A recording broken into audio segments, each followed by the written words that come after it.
This is the Linguistics Podcast. Questions or comments can be directed to Twitter at LinguistChris or via email to linguistchris@gmail.com.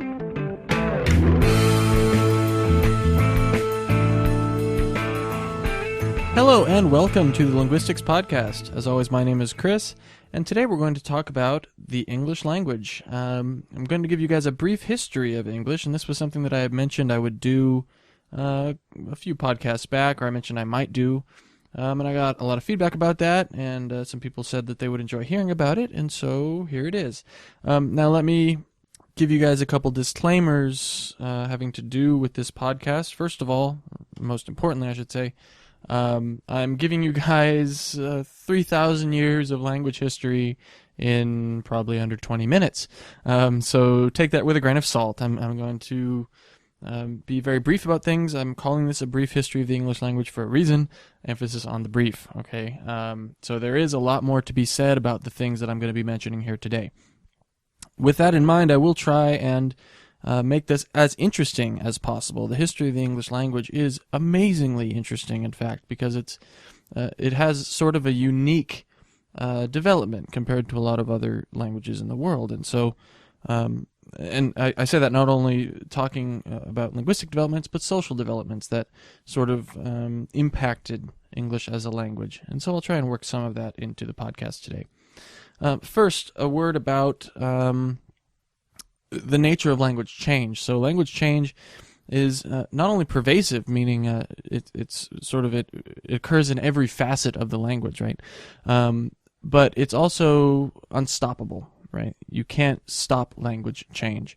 There is no way to keep a language in the state that it is in one period of time without changing it at all. Even languages which are known to be fairly stable, I'm using air quotes around stable, are not stable. Right? Languages always change. You can't stop language change. It's unstoppable.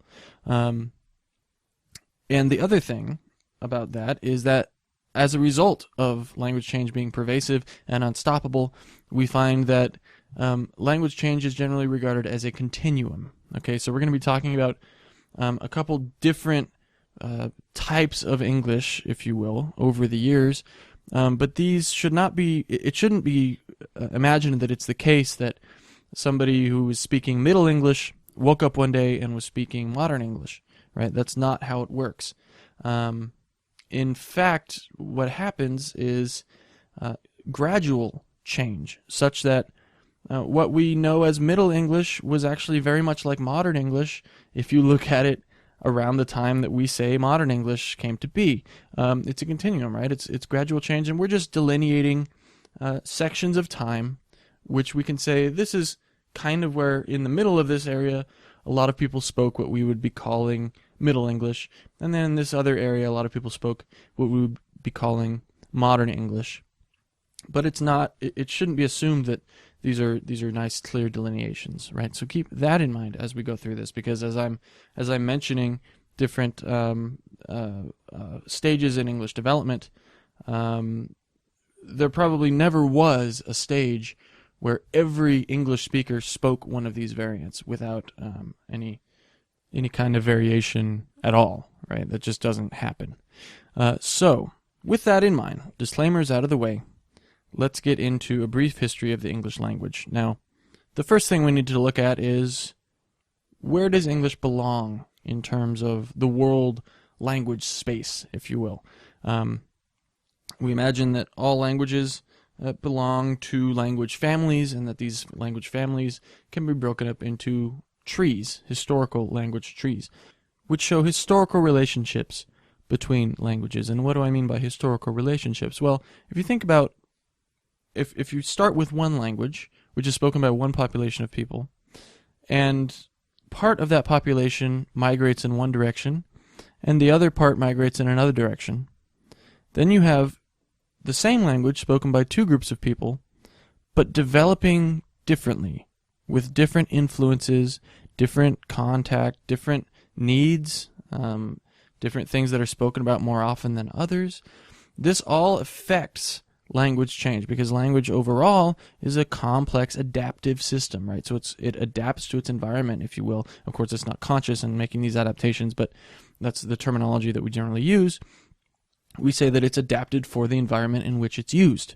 And with that in mind, it's very easy to see how languages can drift apart from one another. So what used to be one language becomes two, and if they're apart for long enough, they become mutually unintelligible, meaning that one group can no longer understand the other group, even though they used to speak the same language. And this is indeed the case with every language in the Indo-European tree. Language change not only is pervasive, as I mentioned before, but it's also predictable. There are changes that we can predict will have happened, or that we can point a finger at things in the language and say, this probably happened, and we can therefore build old languages from modern languages. And when we do this, we call them proto-languages, and again, we sort of take them with a grain of salt because they're not set in stone, right? These are languages in which we would not have a written record. So one such example would be Proto-Indo-European, which would be the father language, if you will, or the mother language of all Indo-European languages, okay? Everything in the Indo-European tree. So what does that entail? Well, Indo-European consists of Slavic languages, Celtic languages, Greek, Baltic languages, Germanic languages, Romance languages, also known as Latinate languages. And also, a lot of people are surprised to hear that Indo-European even includes the so-called Indo-Iranian languages. So this includes things like Sanskrit, which were actually Indo-European languages, right? These are languages that we don't think of as being similar to our own as English speakers in any regard, and yet they are in our family. It just means if they're more different from another thing in the family, it means that they are further removed, right? We've been apart from that group of people longer, and therefore the languages have drifted further apart. English is often thought of erroneously as being a Latinate language. Most people, when they say that, they don't say Romance language, they say Latinate language, as in being of Latin descent, although technically speaking, Romance languages are of Latin descent. There's no difference between the term Latinate and Romance. But when you say Romance language, people generally will think of things like French and Spanish. That's pretty well known. And yet Latinate seems to have this other distinction, as it's somehow different. Well, it's not. And in fact, English is not, strictly speaking, a Latinate language. It's had plenty of Latinate/Romance contact. But in terms of the language itself, it's not a Latinate language. It is, in fact, a Germanic language. And so that is where our story of English begins. It starts, in fact, let's put it around 3,500 years ago. So we're, well into before the Common Era, as it were, BCE. We have three different branches of the Germanic tree. Okay, so you imagine you have Indo-European, which splits into Germanic and Latin and so forth. Then the Germanic tree itself splits into three different branches at this time. Okay, and actually still to this day, sort of. So at this time you had actively three different branches. One branch was the East Germanic branch. Now this includes a language that many of you may have heard of called Gothic. Gothic is the only East Germanic language that we have a written record of. We know that there were other East Germanic languages, however, there is no record of them, and they are all dead, including Gothic. Okay, the entire branch of East Germanic is dead. Okay, and that's why I say that the tree is not exactly the same now, because there's no East Germanic languages represented anymore. Then you had Northern Germanic languages, okay, and these are our modern Scandinavian languages, so things like Icelandic, Norwegian, Danish, Swedish.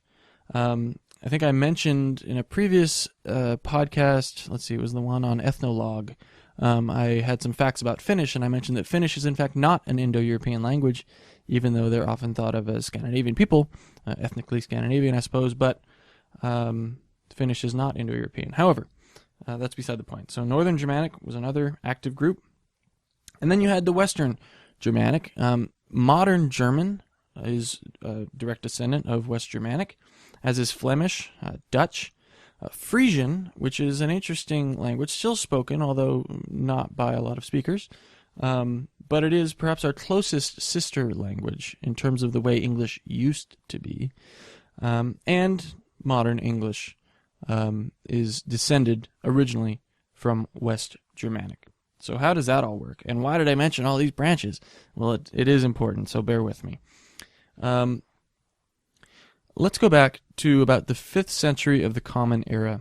All right, so we're moving up in time. We've got 3 different tribes speaking West Germanic languages, okay? And these 3 tribes are the Saxons, whom you've certainly heard of, the Utes, and the Angles, okay? Now, these 3 tribes together, collectively, invade the British Isles. Okay, and again, this isn't happening overnight, but somewhere in the 5th century of the Common Era, they invade the British Isles.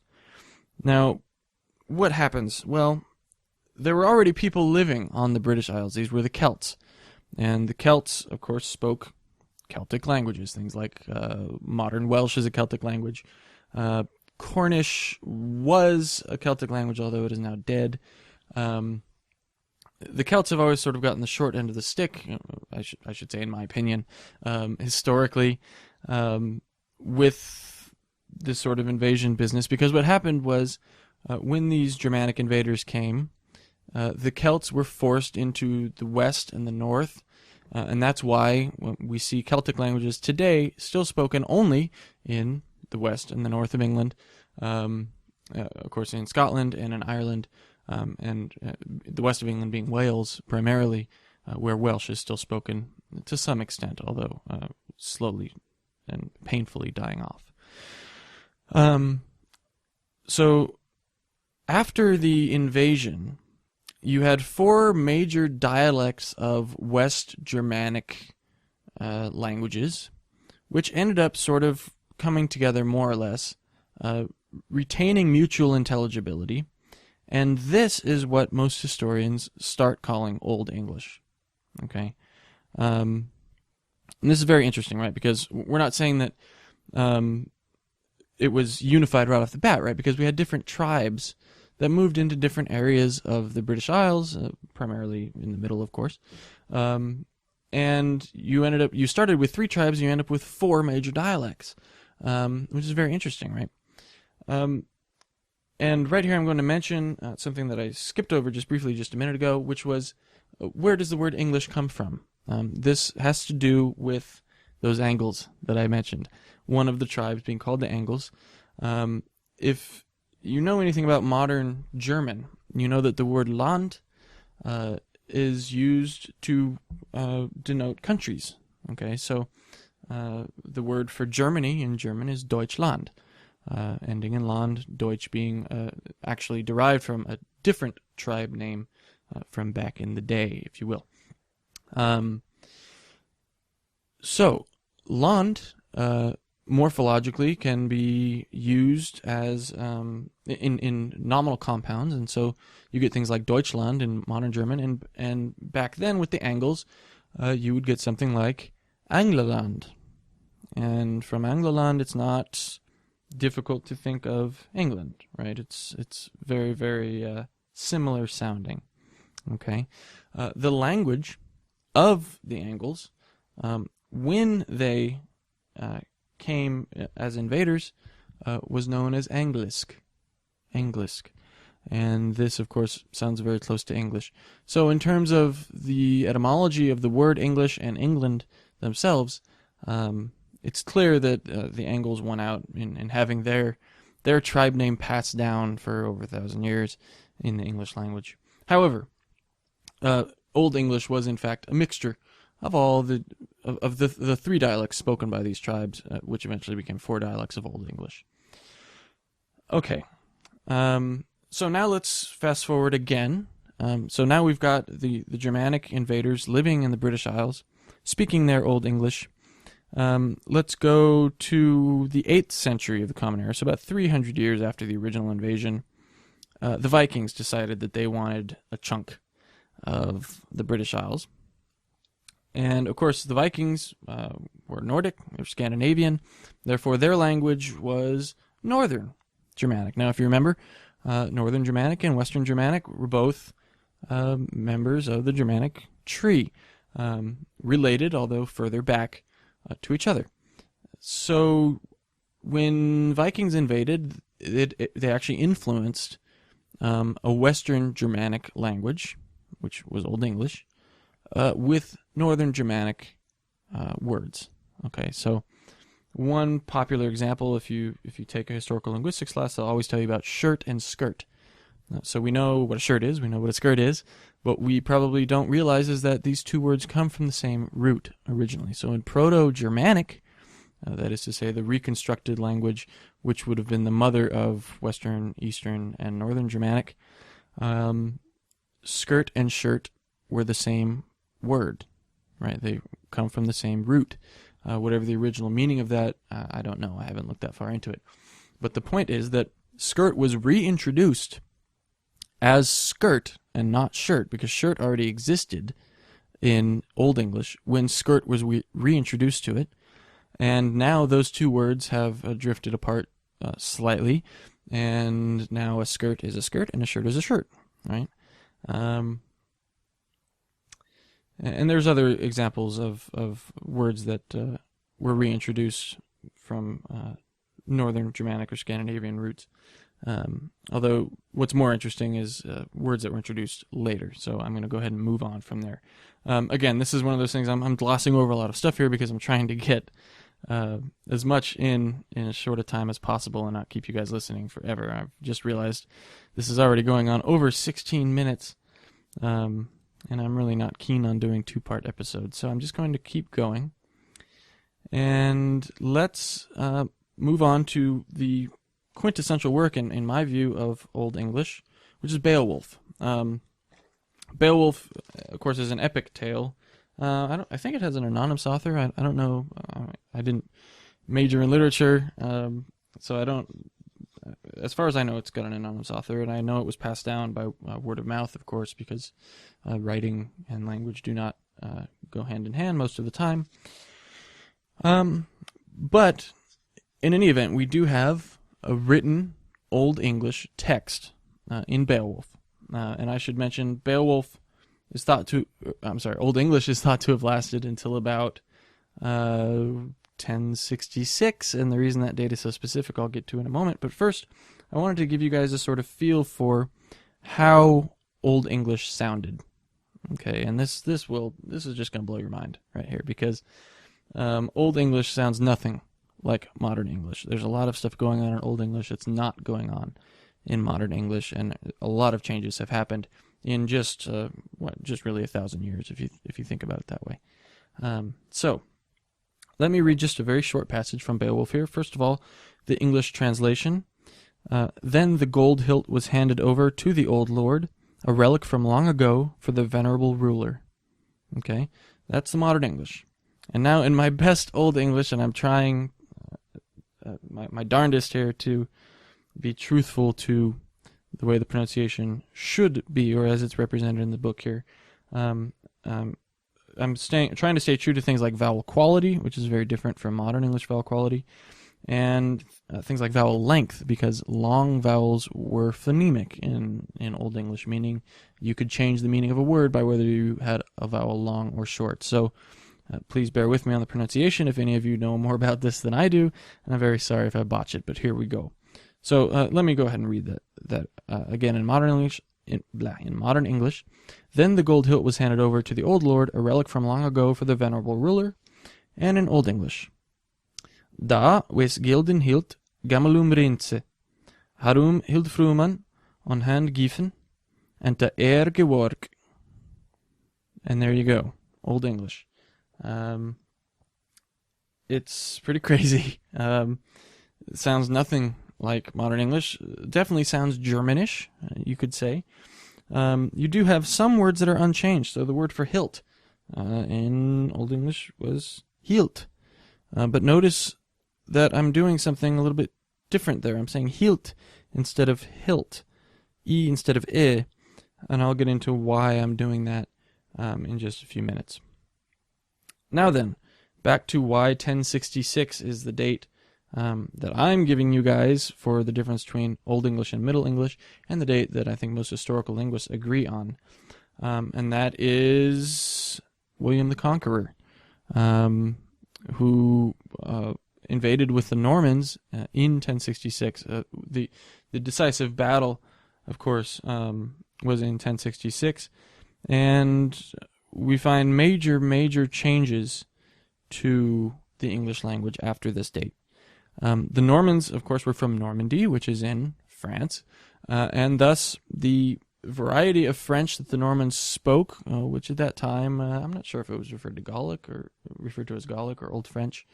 Clearly it wouldn't be modern French, right? But it would share a lot more with modern French than with modern English, in some respects. They ended up really infusing Old English with a lot of Latinate roots. This is a very important fact of the history of English, is that a lot of it is actually not original. So by some estimates, only about 1/6 of the original Old English words survive into modern English. The rest of that vocabulary is either borrowed from the Normans, or borrowed from the Vikings, or borrowed from the Dutch, or borrowed from one of the countless other social groups that the English language has interacted with over the years. So 1/6, that sounds like a lot, and in fact we find that the most common words in modern English are actually the ones that come from Old English, and that makes sense if you know how languages change. But anyway, I'm getting slightly off topic again. So this is where English got most of its Latininess, if you will. Its Latinness, its romanciness. This is why a lot of people falsely believe that English is a Latinate language, because it does have a lot of Latin roots in it.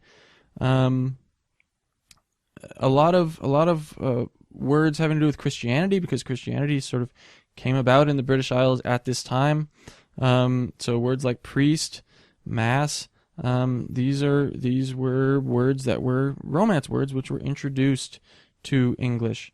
And the Norman conquest led to one of the most interesting historical aspects of English, in my mind, and that is that we still have a dichotomy existing between two groups of words in modern English, which arose from the social structure of speakers of Middle English. Okay? And basically it works like this. We have a word for cow, right? And the meat of the cow is called beef. All right? And we have a word pig, and the meat of the pig is called ham. We have a word lamb, and the meat of that animal is called mutton. We have chicken, and the meat is referred to en masse as poultry. Why is this interesting? Well, if you know anything about Romance languages or Germanic languages, you know that the word for the meat is a Latinate root, and the word for the animal is a Germanic root. Now, why does this happen? Why do we still have the word cow for the animal, and beef for the meat, and poultry for the meat, but chicken for the animal? Why is this so systematic? And it turns out it's because of the social structure at the time. Those who raised the animals spoke Middle English, which at the time was a peasant language variety.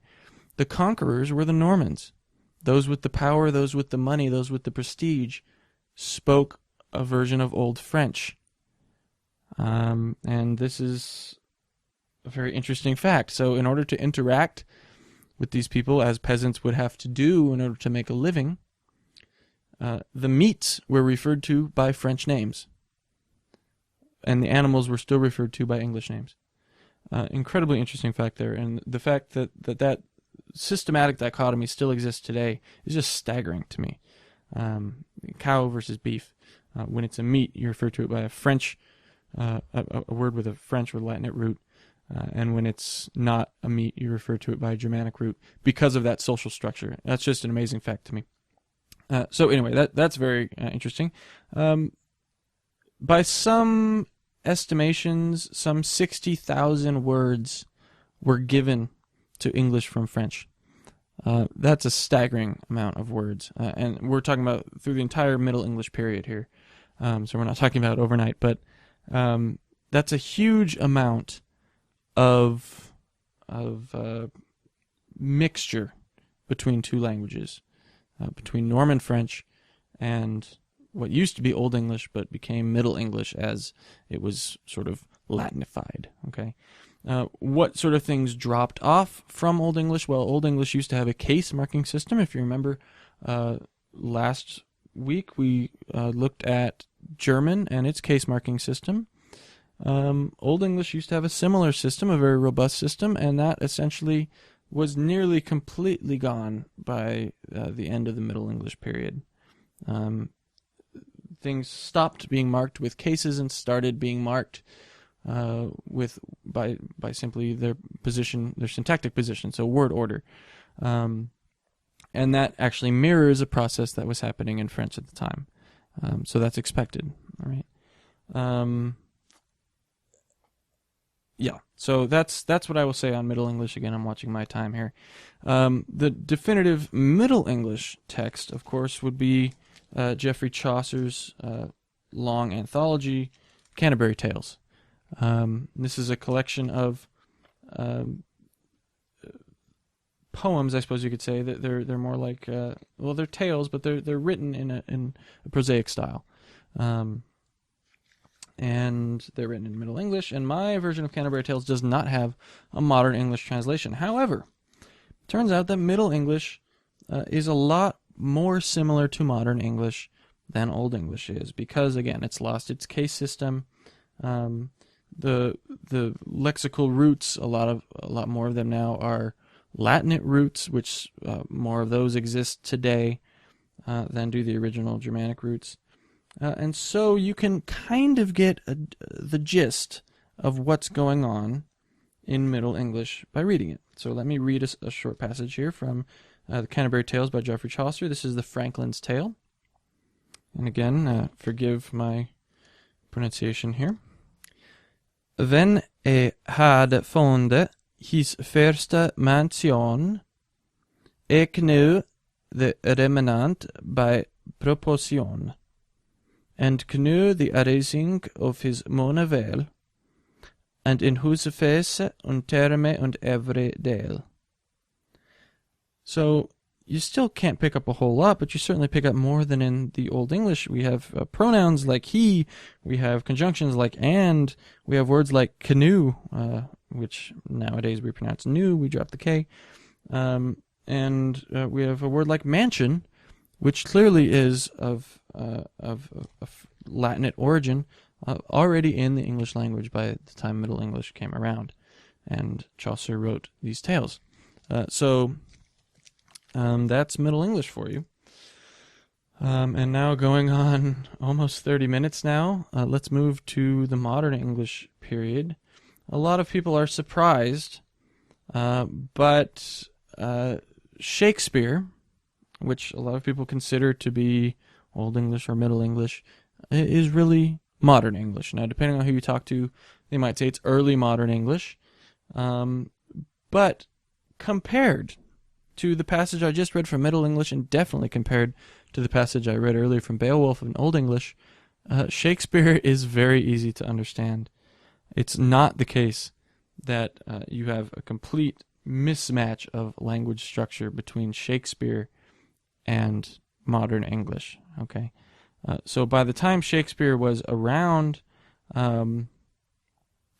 really English was in very close to what its modern form is. Okay, however, something big did happen, and this is the last major thing I need to talk about concerning the history of the English language, because I'm only going to go up through about I don't know, 1700 or so. You notice that I said canoe for new. And we know that the word new is still spelled to this day K-N-E-W, the past tense of know. The question is, why is it spelled that way if we don't pronounce the K? Well, it's very simple.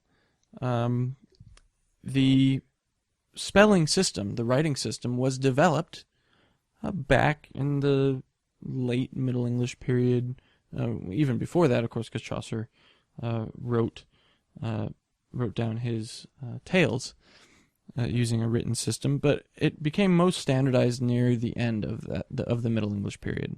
Okay, let's say before 1400. Okay, and I should mention, sorry, the modern English period starts at around 1500. Okay, so a relatively short period for Middle English, but near the end of it, just before 1400, let's say that the writing system began to sort of stabilize. Okay, for various social factors, you only had a small group that was literate at the time, and so these sort of things could happen fairly quickly. All right. Now here's the problem.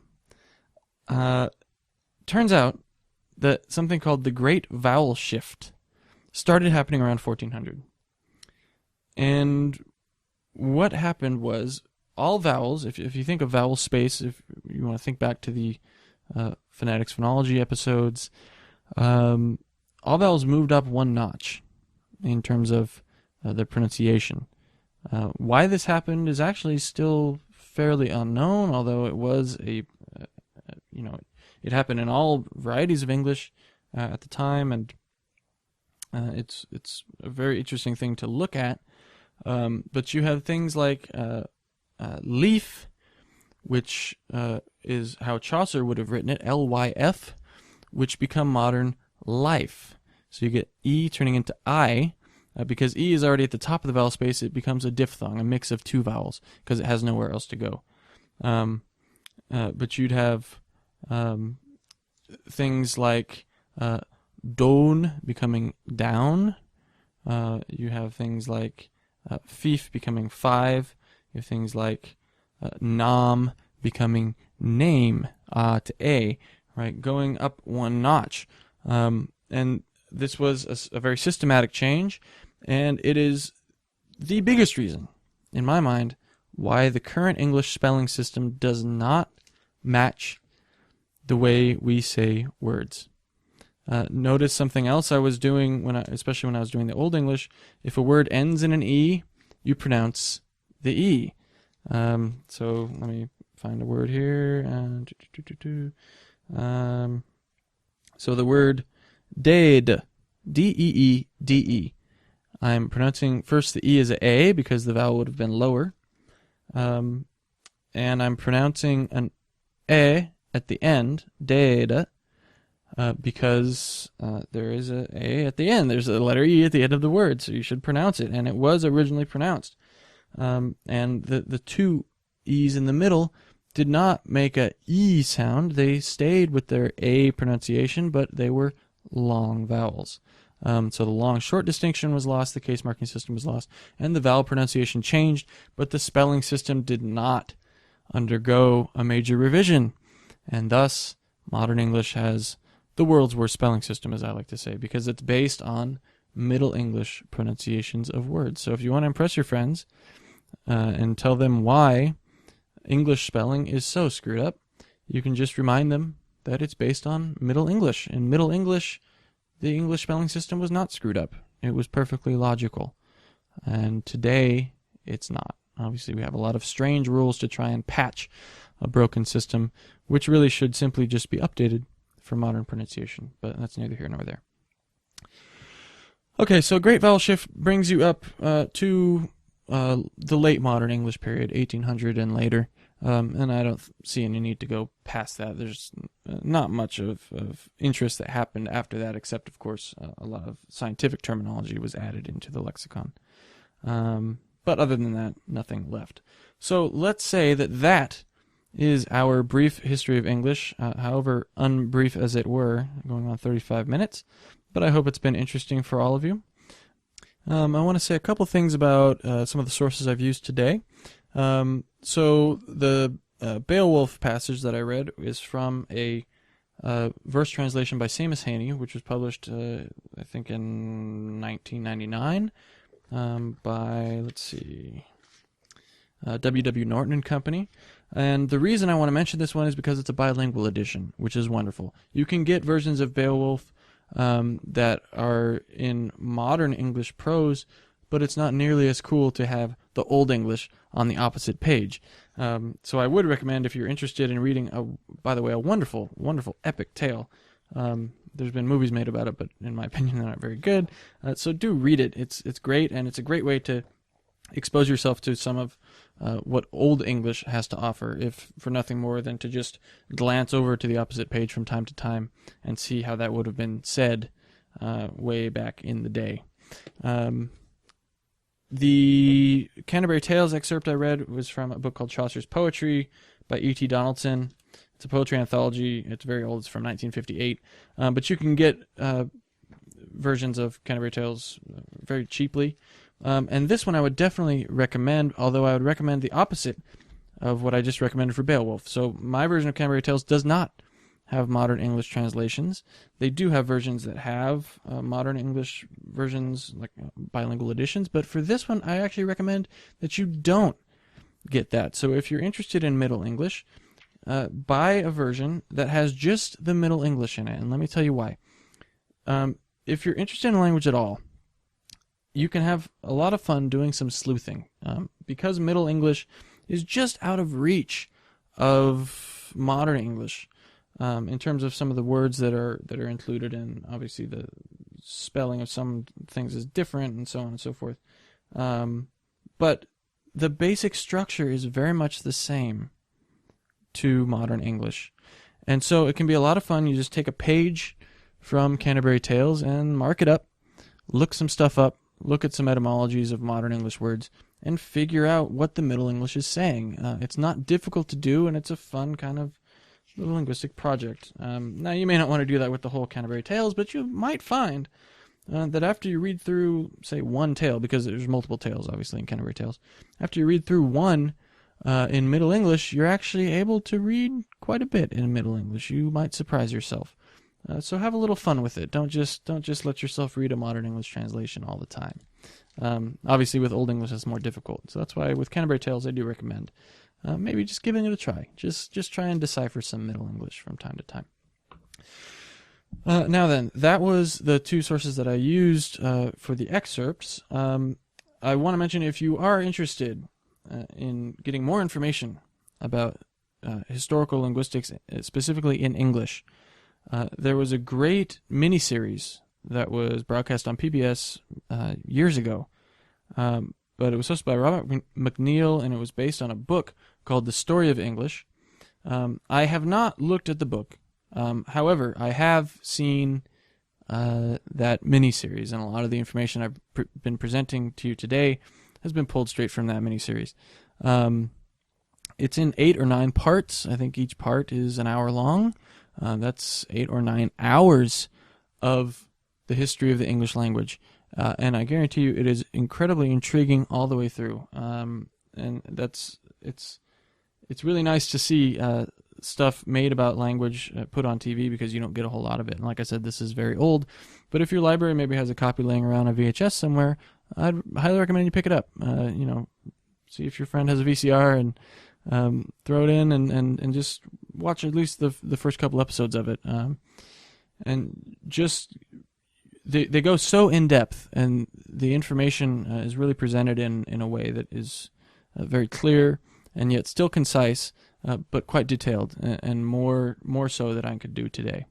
All right. So as always, I'd like to thank you guys for listening. My next podcast, I've gotten tons of suggestions from listeners, and I'm going to, I think, implement all of them. So future episodes will be all suggestion based so far. So that'll be nice.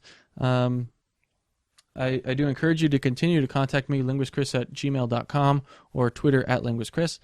People seem to have been doing that, and I thank you as always for doing that. It really makes me happy to get messages from listeners with suggestions, questions, comments, anything like that. So I do encourage that. So thank you as always, and I'll see you guys next time.